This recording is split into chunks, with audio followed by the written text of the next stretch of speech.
Hello and welcome. I'm Steve Clemens, editor-at-large of The Hill. Thanks so much for joining us for day 2 of A More Perfect Union, our 3-day virtual festival rooted in exploring the idea that is America. We're asking leaders in government, in industry, and society how to get the equities right and how do we accomplish the promise of this nation together. We've got 3 sessions each today. We've got Rise, we have Focus, and we have Reveal. They're different times of the day. Today's segments will tackle the new space race, the state of our economic recovery, critical infrastructure, the future of education, the youth agenda, and the role of technology in society. It's like a free university. It's going to be an incredible day. I'd like to thank our sponsors, Microsoft and Southern Company, for their support of these conversations in this festival. Before we get underway, a few housekeeping notes. You can tweet us at The Hill Events, using the hashtag, much more important, the hashtag TheHillAMPU. AMPU is a more perfect union. We're broadcasting live and we'll be taking your questions throughout the program. And if you experience any trouble with the live stream, please refresh the page. Don't throw your computer out the window. That should fix all the problems. Now, we begin today with a look at the new age of space travel, space everything. I'm obsessed with space. Commercial space flights and NASA's Mars rover have dominated headlines in recent months. They've captivated the imagination of the public and fostered innovation in groundbreaking new ways. Today, I'm joined by a trio of leaders in space travel to discuss how evolutions and exploration are creating new opportunities, not just in outer space, but here at home as well. To get us started, I'm joined first by Dr. Ellen Ochoa, who made history in 1993. Well, let's say she's made history on a lot of fronts, but one of the ways was going to space in 1993, where she became the first Hispanic woman to go to space. Following her career as an astronaut that saw her log nearly 1,000 hours in orbit, she became director of the Johnson Space Center in Houston, making her the first Hispanic person and second woman to ever lead the center. She joins us today to discuss not only her historic career, but also what the next generation of space travel, and I'm going to say space engagement, looks like. Dr. Ochoa, it's a real honor to be with you. You know, I'm a science nerd. I also think I'm trying to be a space nerd, but I just want to start out and open this because this is an opportunity to talk to Americans not only about space, but about science and what it represents to this country. And I'd love to kind of understand how let's just start with you as a young person, got on the science and space track. Well, you know, actually, first of all, it's great to be with you. Thank you so much for having me. I actually came to science maybe a lot later than a lot of people. And partly I didn't know any scientists or engineers, and it wasn't something that girls were encouraged to go into. And I would say the same of the space realm. I was in 6th grade, I guess, when the Apollo 11 astronauts landed on the moon. And believe me, at that time, nobody would turn to a girl and say, hey, is this something you'd like to grow up to do? So it was really only from my interest in math that later on, actually into college, I really got interested in science. Well, you know, it seems like we've had this burst all of a sudden, and maybe it's been going on for a while, but it's, you know, in the front page of the news where we see, you know, not only what are, you know, NASA and the Johnson Space Station. We're going to talk to some other folks in a little while, Charlie Bolden and others, about the commercial dimensions of space, what Elon Musk is doing, Richard Branson, all these big billionaires going to space. But I guess there seems to be a new engagement and excitement about space. I'd love to hear what you think it will deliver to this country as we think of a more perfect union, of what our stakes in space are. Well, you know, I was privileged to work at NASA for 30 years. And so we talked a lot about it and thought about it as, you know, why do we have a national space program? And it's really to make progress toward goals that are important to the country. Certainly expanding scientific knowledge, you already talked about that, and there's so many different kinds of experiments that go on the International Space Station, everything from, you know, biology to material science to physics. And of course, following that on eventually with missions to Mars, learning what it's going to take to do that.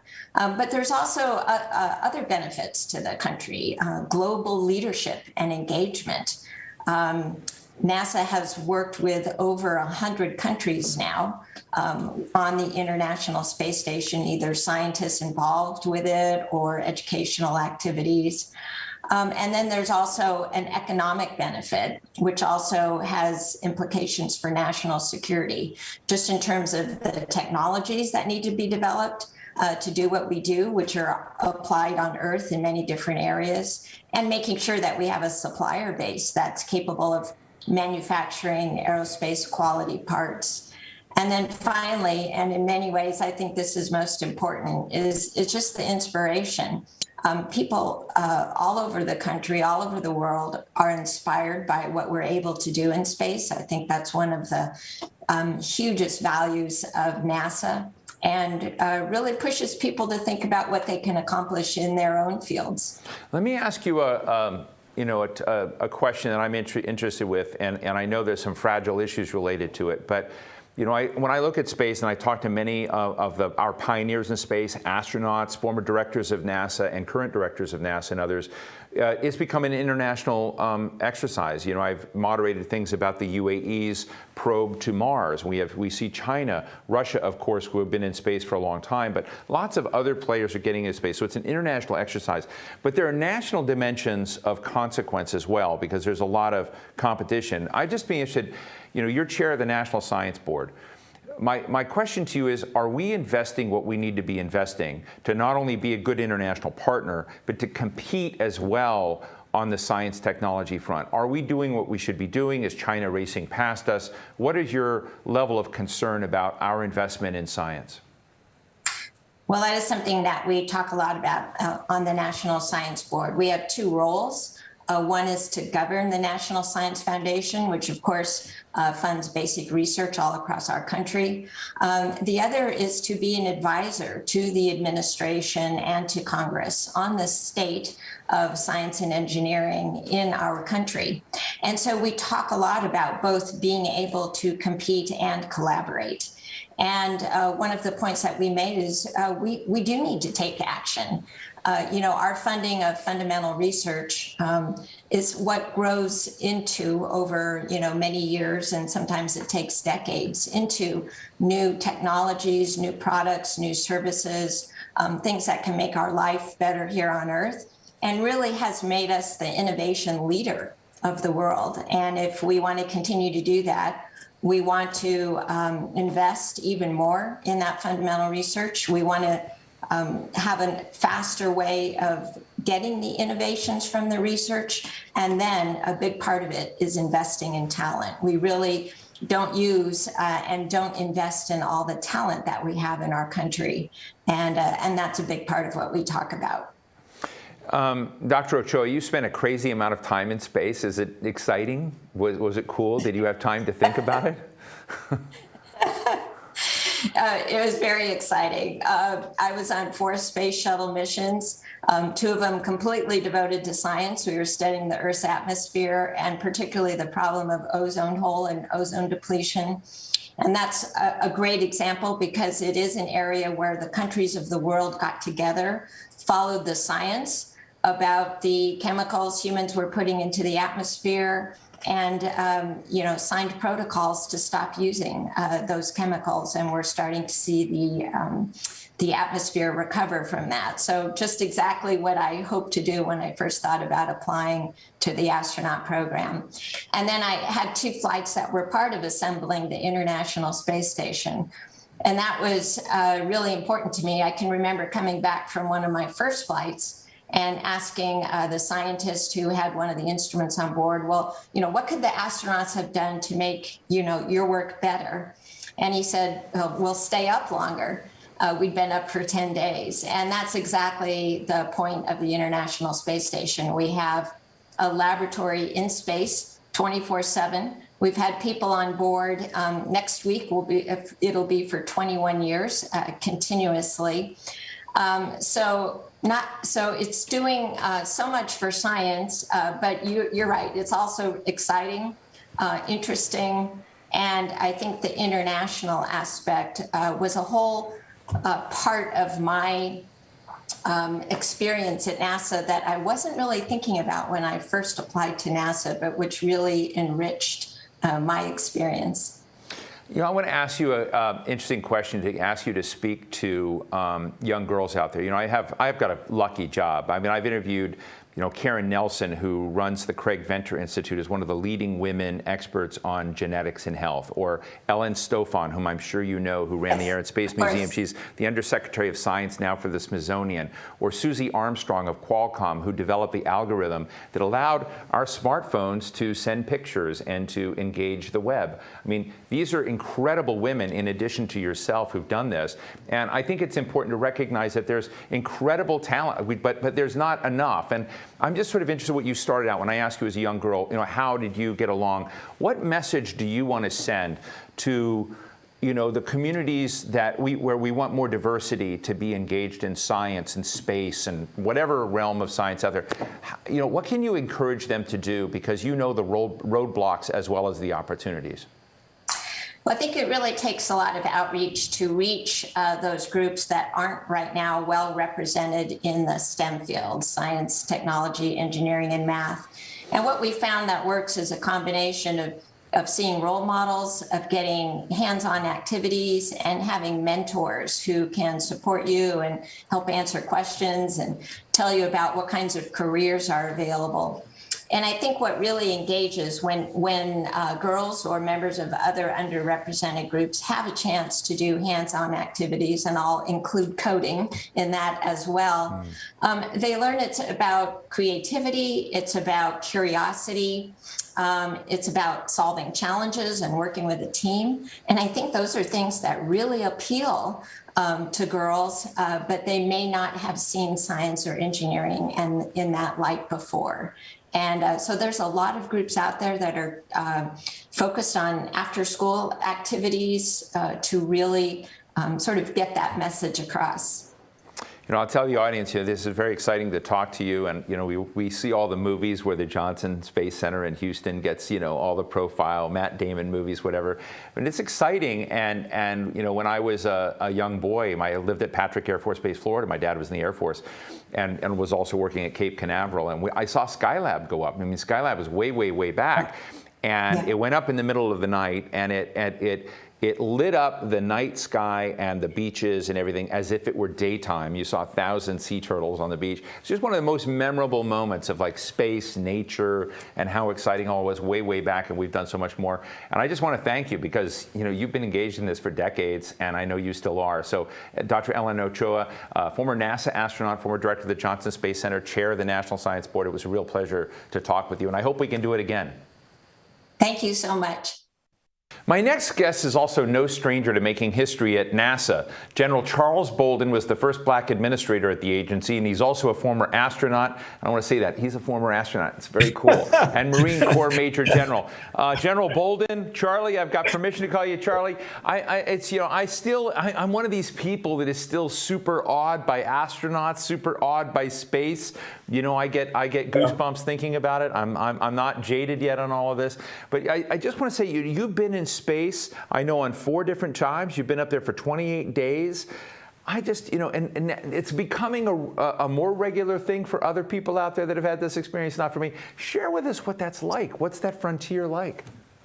Steve, I will do that, but you're going to have successive guests that are going to talk about the same thing. Mike Sefferdini is one that we were just talking about a little while ago, who is actually taking a vision that we had when I was the NASA administrator of transitioning from government-owned and operated facilities in low Earth orbit to putting it into the private sector. And you're going to talk to Dr. Ellen Ochoa, who was an astronaut with me and also the director of the Johnson Space Center at a time that we were transitioning from the space shuttle to commercial capabilities of getting things into space. But going back to your question, it's awesome. It's a horrible word to use. Although my mother was a librarian, she was my middle school librarian. She would be embarrassed that I can't come up with a better word than awesome, because everybody uses it. But 2 things I use to describe space are 2 senses. One is feel. The other is sight, and I think sight is the sense that's most activated once you have an opportunity to get to space. You don't have to get very high. You heard William Shatner talk about his flight last week. Once you get to the point where you can see the curvature of Earth and you can see how thin our atmosphere is, and look at the dramatic difference between the blackness of space and the beautiful light of our planet, in our daytime. It's unlike anything that you have ever seen on any picture or anything. God's cameras, our two eyes, afford us the opportunity to see this planet in a way that really changes your perspective on it all. I've talked to a lot of people who've been to space. With very, very few exceptions, does anyone disagree that it just changes your perspective on the planet. The part about feel, that's just, it's kind of a giddy thing.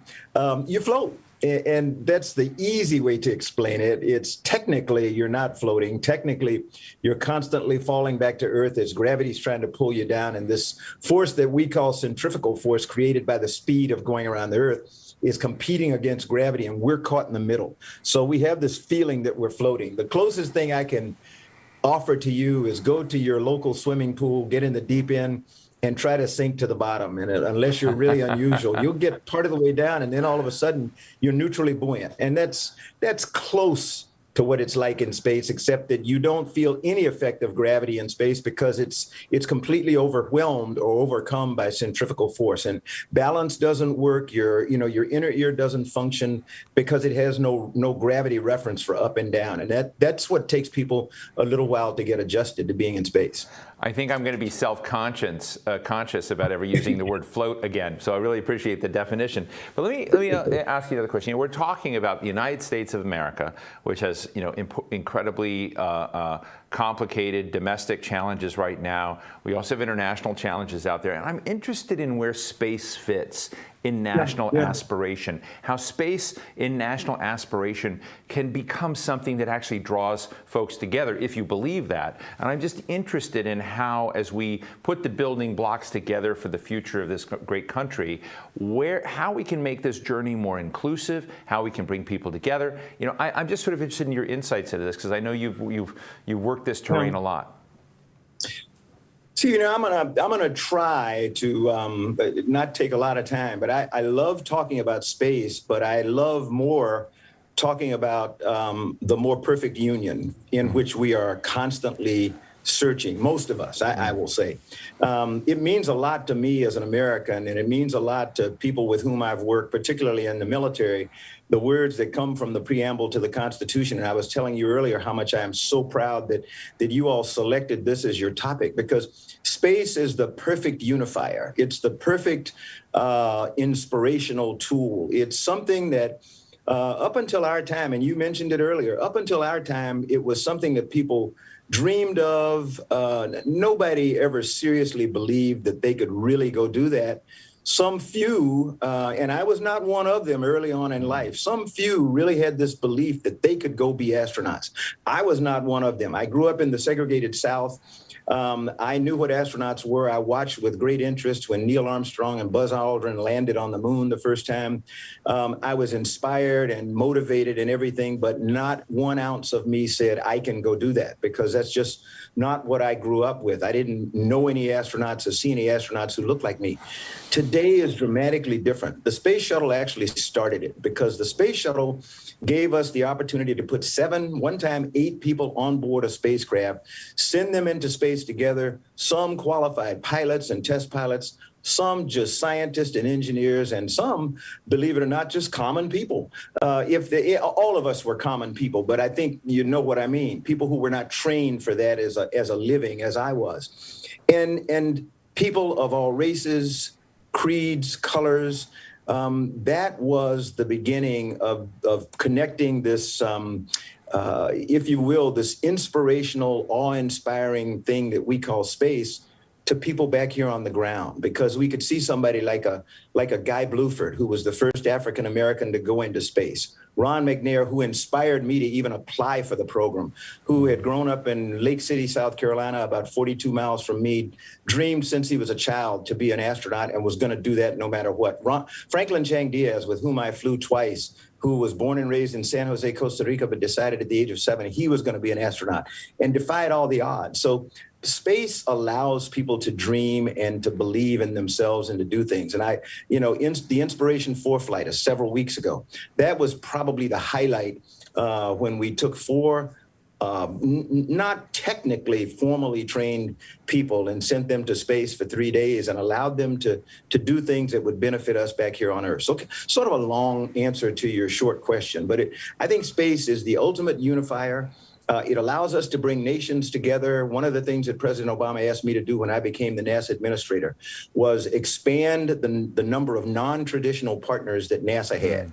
If you look today, NASA has more than 800 active international agreements, from everything to basic STEM education all the way up to human spaceflight. And they're with more than 120 countries. And many of those countries are countries that only dreamed of getting into the family of spacefaring nations. But today, because of space and because we can send normal people to space, they're a part of that family of spacefaring nations. And we work with countries like the Russians, and we work with countries like the Japanese, arch enemies back in World War II, and not the Russians, but the Japanese and the Germans. But the Cold War enemy of Russia, and today we're partners. I believe we can work collaboratively with China on orbit if we just put our hearts and souls to it.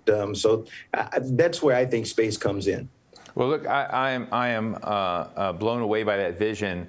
And I know that many of those deals of opening up the aperture of what NASA could do. I mean, we used to all just think the government did this, but now you've got deals with other countries. I've participated, as a moderator in the UAE's HOPE probe that went to Mars. Your former colleague, very good friend of mine, Ellen Ochoa, the former chief scientist at NASA, got me all giddy about Mars and, various dimensions and sort of looking at it. But I just want to ask you, as we see now from when you did all these deals, we see the results now where popping every week. We've got, I'm going to be talking to someone else in the program about the first commercial international space station. You see what Elon Musk is doing, Richard Branson, other folks that they're, and it's not just joy flights, that there's serious infrastructure that's going into space. And I guess my question to you is, after you laid out all of the playbook for what could be done in going broader, and this will be our last big question, but how can we screw it up? Can we screw it up?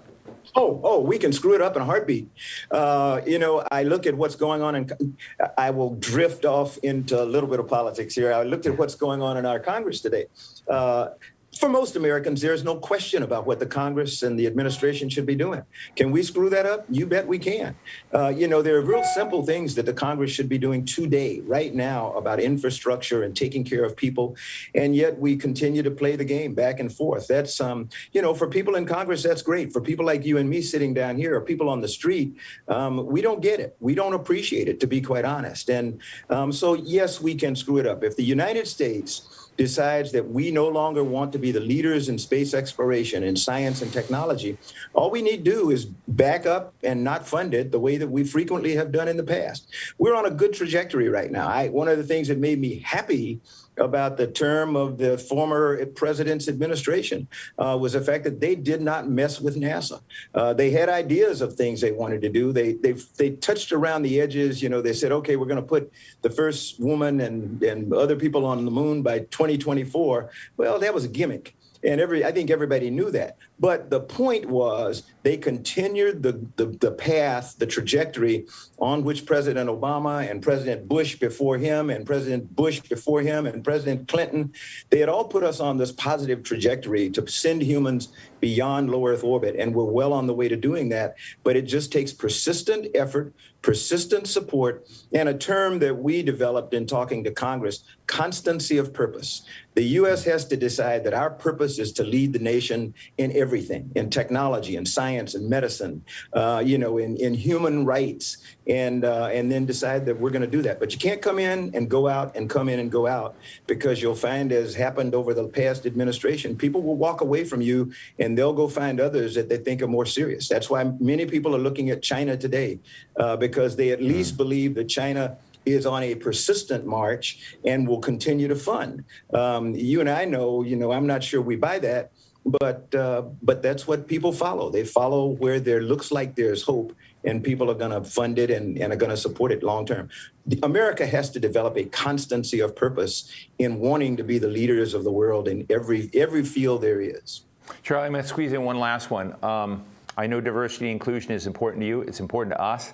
I'm just interested in whether the space program, as you see it moving forward, gives us an inflection point to change the pattern, to make diversity inclusion real in this sector as opposed to faking it? I am passionate about diversity and inclusion. I think you know that. But I'm also one who tells young women and people of color, don't talk about it. Don't waste your time trying to convince somebody that you belong. Do your job, do it well. All I can do is point to astronauts like Christina Koch, point to astronauts like Victor Glover, women, people of color who have flown and excelled and have become leaders in their own right. And we need to notice that there's something different about that person. Oh, that's a woman. Oh, he's black. I looked at him as an astronaut the first time around, but he is different. And it's important that people recognize our physical differences because that is diversity. People want to argue about diversity and inclusion.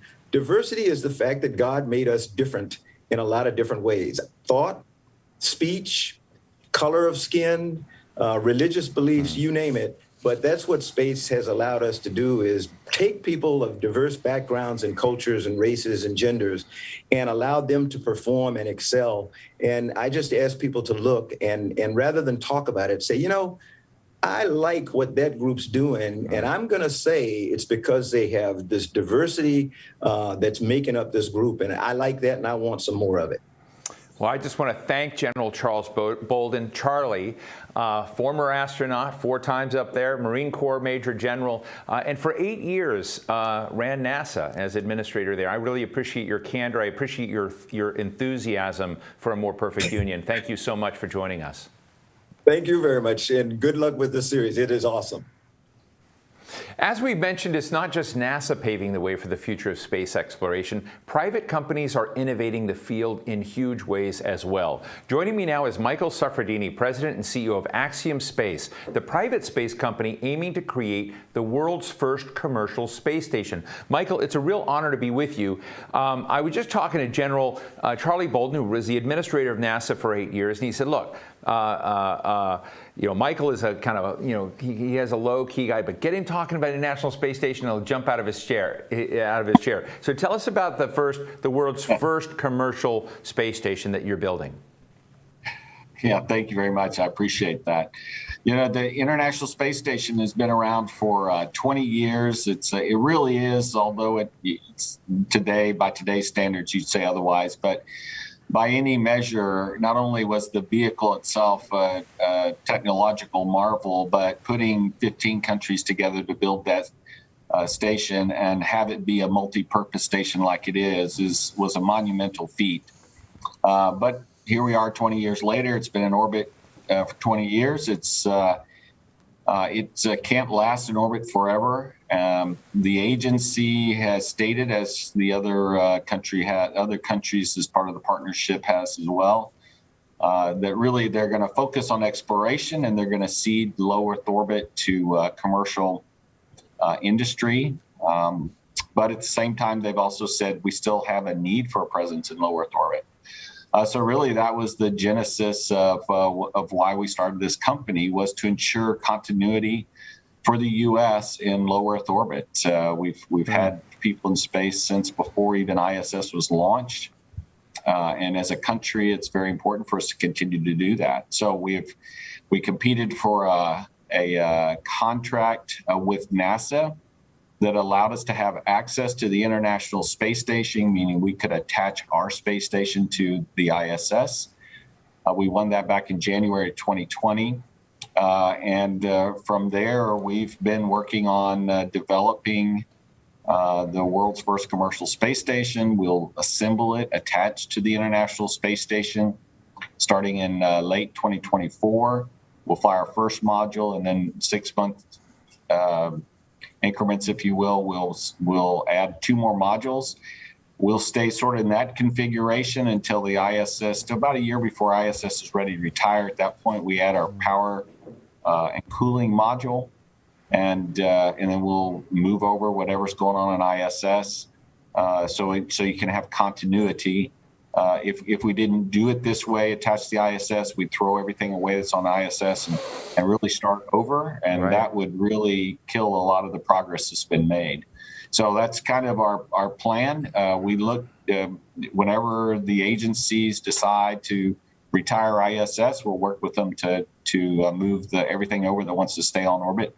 And then we'll help deconfigure ISS for reentry, and we'll separate and continue what has started on the International Space Station. So, Michael, one of the things we're doing today is looking at this question of a more perfect union, what it takes as we look forward for this country to get the equities right in terms of its national aspirations, bring people back together. That's part science. That's part the frontier you're working in. You know, I want to tell our audience you were a program manager with the International Space Station for 10 years.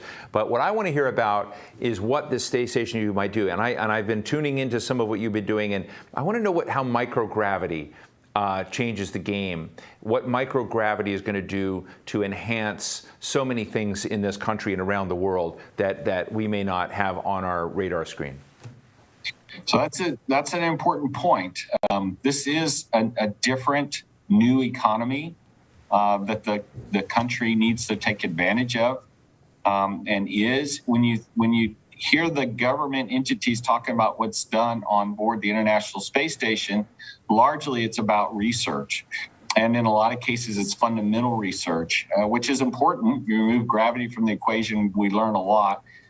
But really, that evolves to this idea that microgravity actually has advantages in the commercial sector. So when you have microgravity, which, by the way, we're not removing gravity, we're always following. So it gives you this sense of microgravity.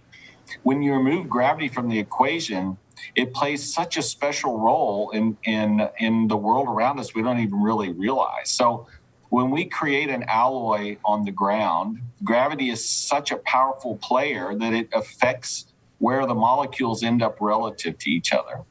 But when you take that same alloy and make it in space, without gravity causing convection and the forces that are drawing on the molecules that cause sedimentation and things like that, the molecules all situate themselves where they want to be relative to each other. And when you do that, testing has shown that, for instance, we did a test with a turbine blade in space some years ago, actually before ISS.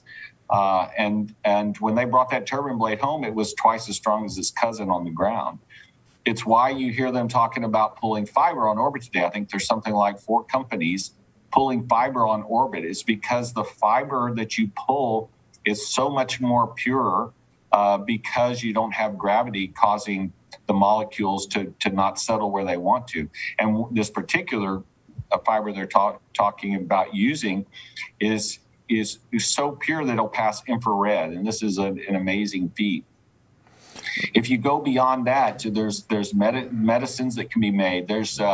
We're actually participating in an experiment with a company to make retinas where 200 million people are afflicted with macular degeneration.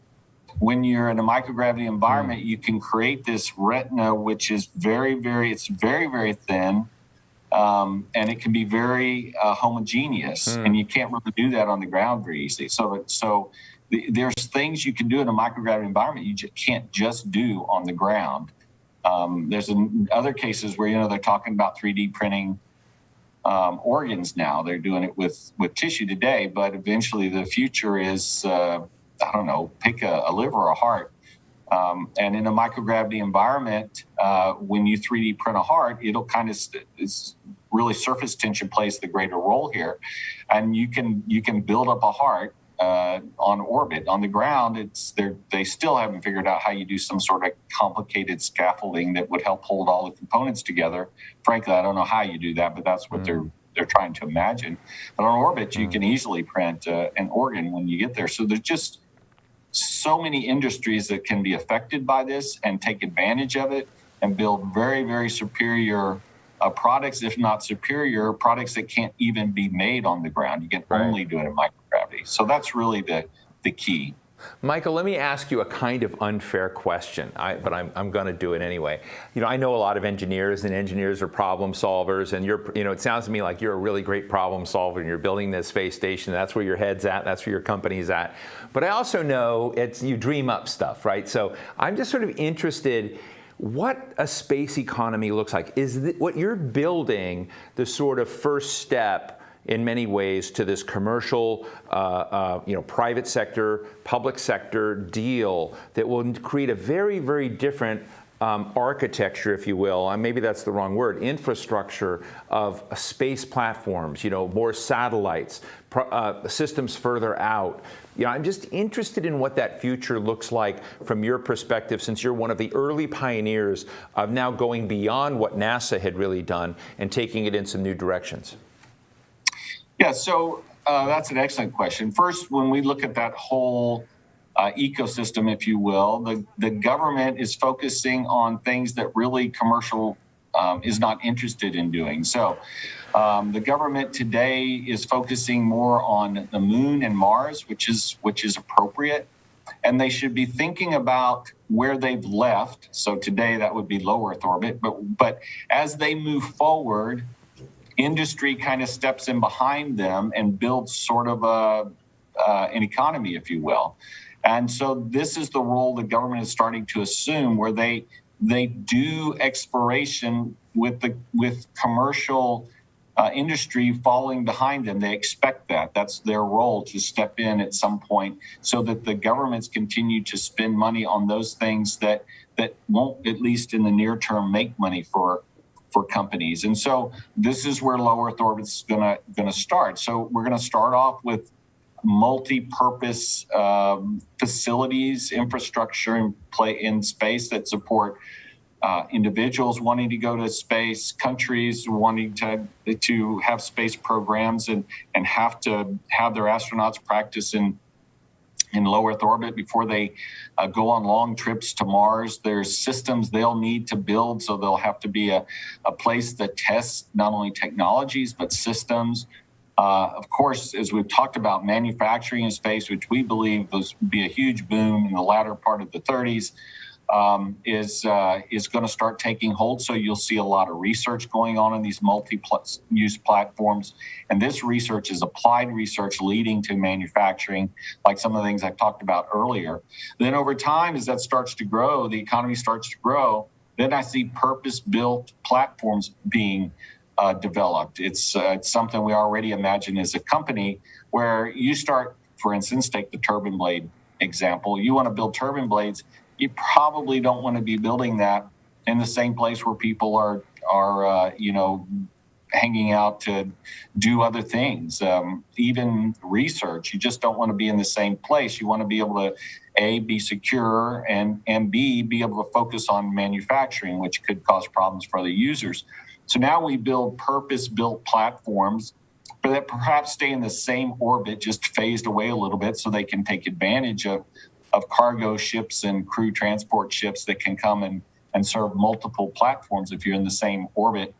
And so you grow. So now we're going to have individual modules that have very specific purposes. Maybe at this point we do get the point where you have a hotel in space that has a great view for the people that go, but they're really just going to relax, and it focuses on that.